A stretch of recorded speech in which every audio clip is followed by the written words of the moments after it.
mahasiswanya. Sini depan. Belum belajar mari kita berdoa. Berdoa dulu.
Laksanakan. Nah, Bapak mau bertanya sama kalian semua, adakah yang masih ingat tentang pelajaran kita kemarin mengenai alat-alat pernapasan manusia dan fungsinya? Coba, ada yang bisa jawab tidak? Ada? Coba, jawab. Coba, kesempatan jawab coba. Alat-alat pernapasan kemarin ada? Ada berapa? Coba sebutkan. Hidung, tenggorokan. Ya. Nah, fungsinya hidung apa? Untuk menghirup. Pun tujuan pembelajaran kita yang akan kita capai pada hari ini adalah, silakan tulis di bukunya.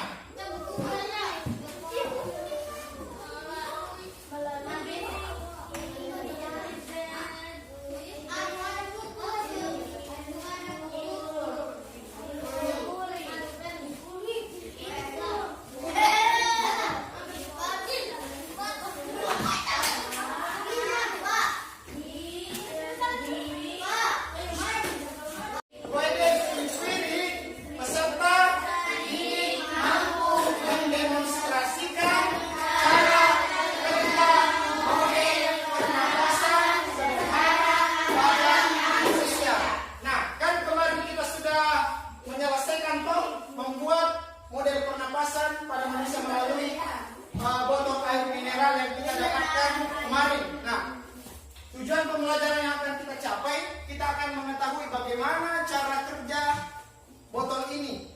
Kalau kita analogikan sebagai model pernapasan, kita mau ketahui bagaimana cara kerjanya ketika kita bernapas. Bagaimana bentuk balon ini, bagaimana ketika dimasuki udara. Ya, seperti itu.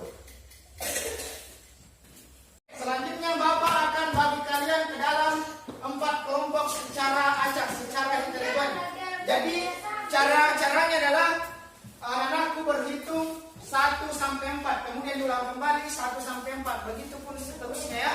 Coba dimulai dari perempuannya dulu yang sebelah sini. 1, 2, 3, 4, 1, 2, 3, 4, 1, 2, 3, 4, 1, 2, 3, 4, 1. Bapak akan membagikan kalian lembar kerja kelompok yang akan menjawab dari tujuan pembelajaran yang kita capai hari ini. Nah, Bapak akan bagikannya lembar kerja kelompoknya seperti kemarin. Silakan ditulis nama kelompok berapa, nama anggotanya, nama temannya. Ya. Langkah yang pertama yang kita akan lakukan melalui gaya tim kiri ini adalah merumuskan masalah dulu. Jadi kalian coba buat pertanyaan dulu mengenai tujuan pembelajaran yang akan kita capai. Nah, silakan buat pertanyaan, tulis di rumusan masalahnya. Oke ya, buat pertanyaan dulu. Oke, semua bekerja, semua kelompok bekerja. Nah, kemudian coba perhatikan, kalau kita sudah menuliskan rumusan masalah, kita selanjutnya mengajukan hipotesis atau menjawab dari pertanyaan yang kita tuliskan tadi di rumusan masalah. Nah, setelah itu, setelah rumusan masalah terjawab dari hipotesis yang kita ajukan, nah kemudian kita mengumpulkan data. Kita sudah akan mempraktikkan bagaimana cara kerja pernapasan yang sebenarnya melalui model sederhana botol air mineral itu. Nah, setelah itu, setelah kita mengajukan data, mengumpulkan data, kemudian kita menarik kesimpulan. Nah, jadi nanti itu di situ kita bisa melihat apakah rumusan-rumusan jawaban kita sudah sesuai. Berangkat.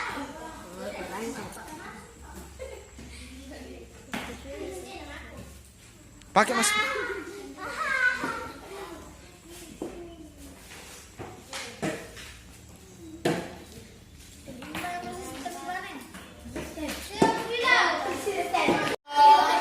Mengajukan hipotesis yang untuk menjawab pertanyaan yang telah kalian ajukan di rumusan masalah.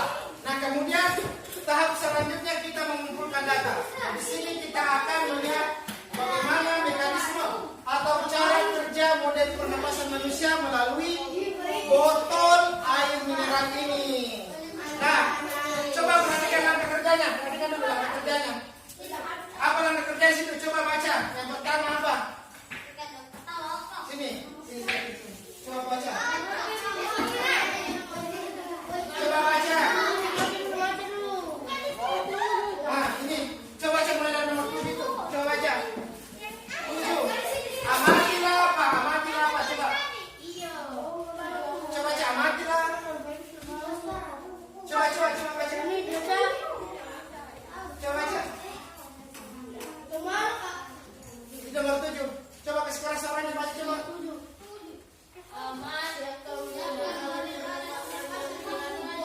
Nah, coba mati semua dulu model pernapasannya mati. Nah, kemudian ada langkah selanjutnya. Apa langkah selanjutnya lagi? Tiuplah apa? Tiuplah.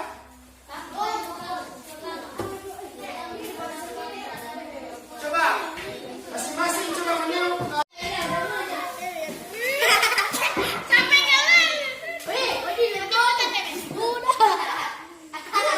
Ketika kalian meniup balon tadi, bagaimana bentuk balon yang dua itu di dalam?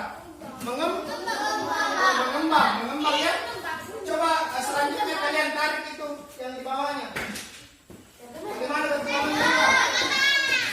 Tarik coba ini. Bagaimana bentuk balonnya? Mengembang ya. Nah, di sini kita bisa ketahui bahwa model pernapasan ini kalau kita analogikan sebagai organ pernapasan pada manusia, ini merupakan hidung. Hidungnya, kalau kita meniup udara ini, selang ini, berarti udara masuk seperti ini. Nah, udara masuk dan paru-paru akan mengembang. Karena udara masuk, paru-paru akan mengembang. Karena tekanan udara dari luar lebih besar daripada tekanan udara yang ada di dalam paru-paru atau dada. Semua begini kembali, angkat organnya. Coba tusuk begini di atas itu yang ya. Nah, bagaimana bentuknya balon ketika ditusuk begitu? Balonnya akan mengempis, ya mengempis. Nah, Bapak jelaskan bahwa ketika kita menusuk begini bagian bawahnya atau bisa kita analogikan di atas, balonnya akan mengempis. Hal ini dikarenakan disebabkan oleh udara keluar melalui paru-paru menuju ke tenggorokan, keluar melalui hidung. Nah, coba perhatikan, coba bernapas kalian, coba kalian semua hidup napas melalui hidung. Coba bagaimana perasaan mengembang toh? Nah, coba keluarkan perlahan-lahan melalui hidung. Nah, ini akan mengempis ya, kayak menurun begini. Nah, coba ketika kita bernapas, begini. Nah, ketika kita mengeluarkan napas pelan-pelan akan mengempis. Begitu, coba ulang sekali lagi. Keluarkan pelan. Nah, akan menurun ya. Nah, coba langkah selanjutnya untuk menguji hipotesisnya. Apakah benar sama? Apakah benar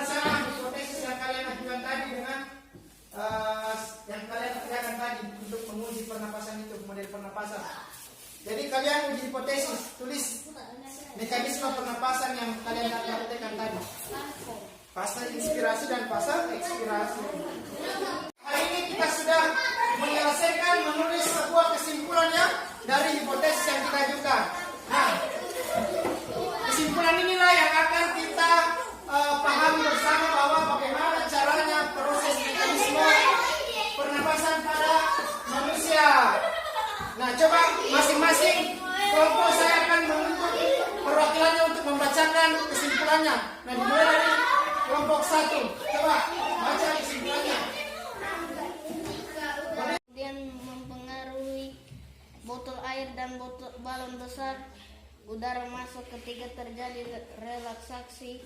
Balon kecil dan balon besar mengempis. Tekanan dalam botol air membesar sehingga udara keluar. Mekanisme tersebut menunjukkan cara pernapasan dada dan pernapasan perut sebagai berikut. Pernapasan dada fase masuk udaranya, tulang rusuk, otot di peragaan, serangkat menjadi datar, kemudian paru-paru mengembang, volume rongga badan membesar oleh karena tekanan udara dari luar lebih besar daripada tekanan udara dalam dada, maka udara masuk ke dalam tempat.